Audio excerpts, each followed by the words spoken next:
So the other day I had some fun with the video talking about all the reasons why I should just get a boat, poking fun at all the people that constantly comment on the kayak sections about getting a boat. That always reminds me of the vegans that are constantly commenting on meat eater pages and hunting pages and things like that. So it's always a good chuckle for me. But I want to get serious today and talk about the concept and the topic of, have kayaks gotten too expensive?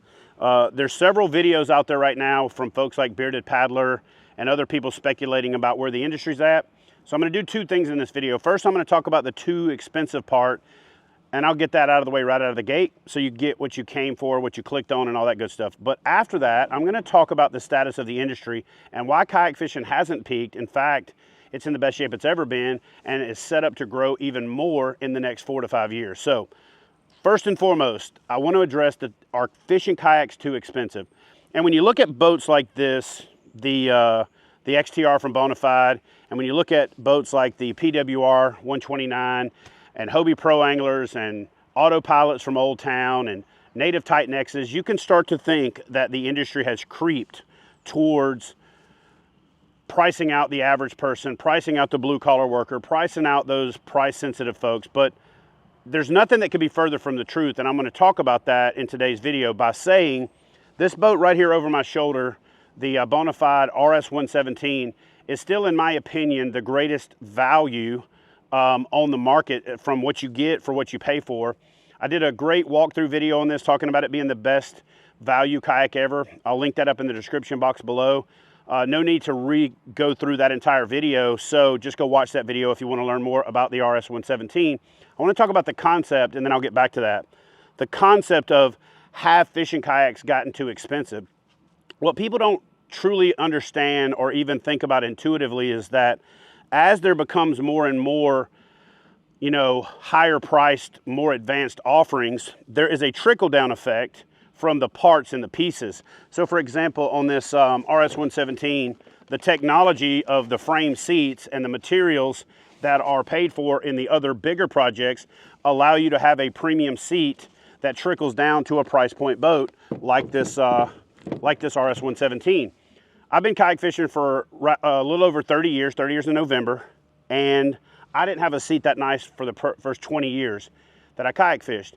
And so not only is that boat $1,000, and there's more $1,000 or sub-$1,000 boats than there's ever been in the history of kayak fishing, the boat that I paid the same price for 20 years ago would have had half the features. So not only are you getting more boat for the money, you're getting a better boat for the money. And that's not price adjusted for 20 years ago. That's like the exact same price. 20 years ago, boats crossed that $1,000 threshold and weren't even as advanced as this. The Ride 135 from Wilderness Systems, which was one of the boats I was the most proud of when it first came out, had a seat where you sat in the water. It had flush mount rod holders, and it had no tracks. The first edition didn't even have tracks. This boat's got tracks, flush mounts, bow hatches, waterproof hatches, like premium handles. The old handles were these things that were made out of the same material similar to this, but without even the rubber piece, just a piece of fabric that your hooks got caught in all the time. And so I'm not going to go down a whole hard rabbit hole. I just want to say that what folks don't really understand is that when you have tool cost that you have to amortize, people say, oh, it's just a bunch of plastic, why is it so expensive? Because you have to absorb the cost of the tooling, the engineering, and the manufacturing into the price of the boats, and then you have to have the margin for having dealers be involved. And so I really want to drive this point home that fishing kayaks have not gotten so expensive that the average person can't go fishing. And I also think the argument that, oh, I just want a paddle and a rod and that's what kayak fishing is supposed to be. Kayak fishing is whatever the person doing it wants it to be. So there's days that I like to go out in this fully decked out XTR and PWR, and I'm very blessed with, after having worked my butt off in this industry, that companies recognize that, and I get access to better toys and better gear, because that's part of the benefit. But then you can just jump in an RVR like the BONAFIDE River, which has got a lot of more, it's got a skeg, it's got some more advanced features, it's got the removable pod, it's got everything you need to fully motorize it, to add graphs to it. And this boat right here is, again, $15.99. It's still in that super affordable category for a really premium boat. It's got sacrificial keels on both sides. It's got all of these features that weren't on boats 20 years ago that cost the same thing. You know, the fact that it's got tracks everywhere and mounting pads, all of that stuff adds to the cost of developing the boat. But as product goes up more and more and it gets more and more expensive on the upper end, it actually benefits folks at the entry level, because a lot of those features like the handles and the things that would have normally have to be skimped on are able to be offered at that lower price point, because the cost has already been absorbed in the bigger project where that kayak was, where that product was developed. And so as you think about the evolution of the industry, you got to understand that as the more expensive things get more expensive, it makes the entry level stuff, again, higher quality and at a better price. So that's it. That's in a nutshell. There are more kayaks now from that $500 to $1,000 range than there's ever been in history. And if you stay tuned for the rest of the video, I'm going to tell you why it's the best time ever to get into kayak fishing, because there's a secondary market that is emerging. And that's what I think is making people feel like kayak fishing is plateaued.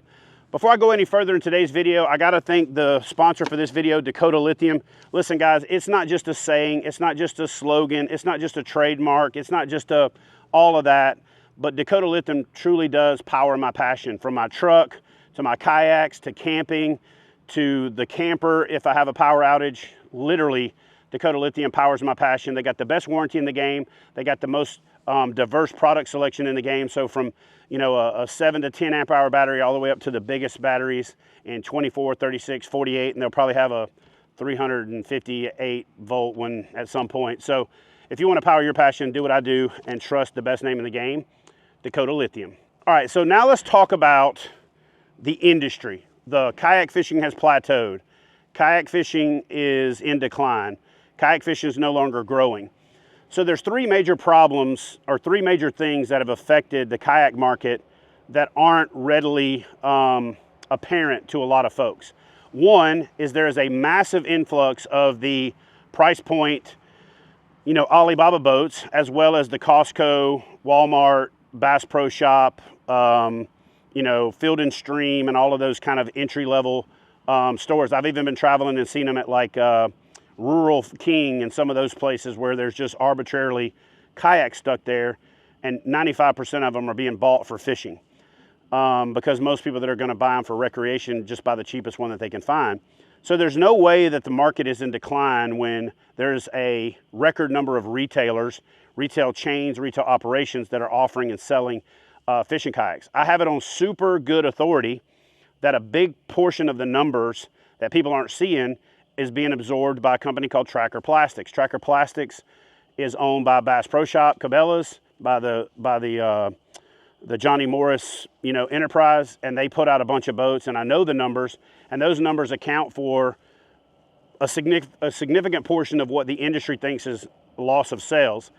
The other thing that's happening right now, actually there's a couple reasons for that Johnny Morris effect too. One, it's readily available, and two, it's redneck available. And what I mean by that is you can walk in there, you can get the rewards card, and you can walk out with a kayak, and you don't have to pay whatever you got to pay at the moment. You can pay, you can play as you go. So you get to play before you pay, and that's attractive to a lot of folks, especially Americans. We've kind of got to the point where we like practically live on credit.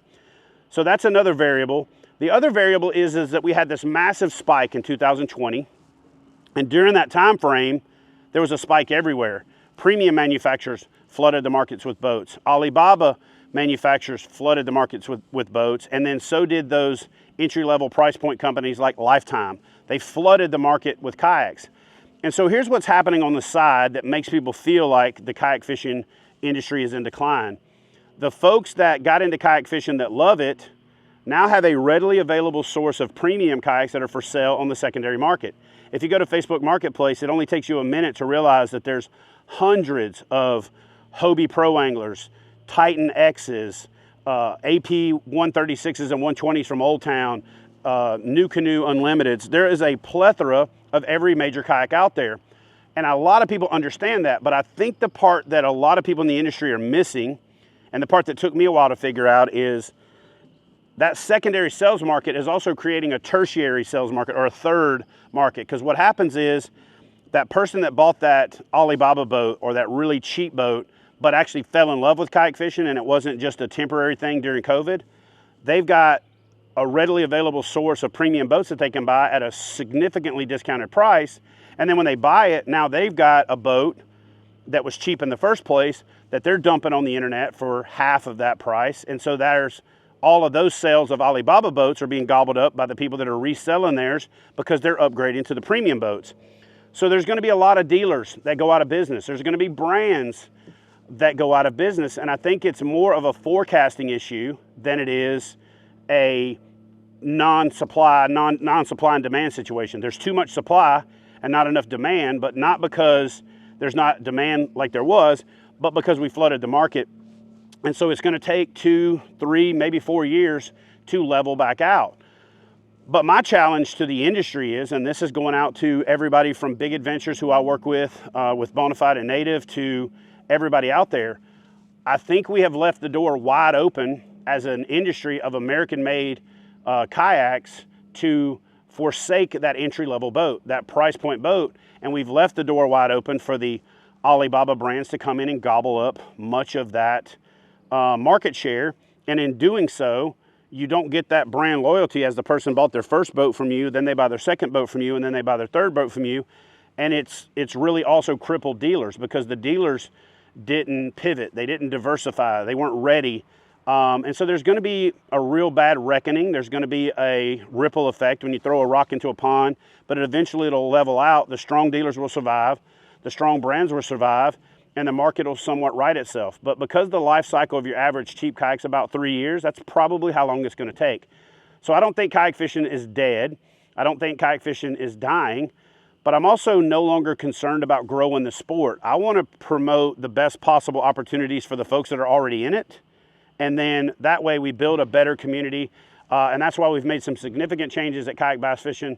I'd love for you to head over to kayakbassfishing.com/join and consider joining. We now have a veterans membership. We now have a Homeland Heroes membership. We also have annual memberships that don't renew and memberships that do renew automatically if you just want to set it and forget it. We've got massive giveaways, unbelievable discounts. Right now for $25, your discount is pushing $400 in discounts that you get before you spend $1. So please consider joining KBF. It helps support this channel. It helps support our ability to give back to the community. And the first thing that I will say is sign up for the Regional Challenge Series, which is free to all members. And at the end of the year, I'm going to draw a winner for my fully rigged Bonafide XTR, or actually you can pick the XTR or the PWR, but you'll get a fully rigged version of my kayak. You'll take everything except the rods, reels, lures, and my tackle. Other than that, you'll take the motor, the batteries, the graphs, the boat, everything. So head over to kayakbassfishing.com/join, consider joining, pick the right level, and then jump in on the challenges. So guys, that's it. It really is as simple as if you do a little bit of looking and you don't focus on the upper end, there are way more opportunities available for kayak fishing than most people think, because I think we overmarket the upper end. I'm going to take it upon myself to start marketing the lower end stuff better. I use these boats all the time, but generally when I'm just going to grab a paddle, a rod, and a couple of lures and jump in this RS-117, I'm doing it for a reset for me. And I don't want cameras and all that other stuff, because when I'm trying to keep it simple, I'm trying to keep it simple. But I'll do a better job this year of bringing you guys some of that content. You know, I caught the biggest fish I've ever caught on Gunnersville in my life with a paddle, a PFD, no motor, no graphs, no rods, anything, in this Bonafide RVR. I love that type of fishing. I'm going to do a lot more of that type of fishing, and I'll be less selfish, and I'll bring you guys along for the ride for some of that fishing. It's going to be a good year. I'm excited about it. Thanks for watching today's video. And y'all do me a favor and comment in the comment section and let me know if there's any other, you know, hot topics or banner issues that you'd like me to talk about when it comes to kayak fishing or fishing in general.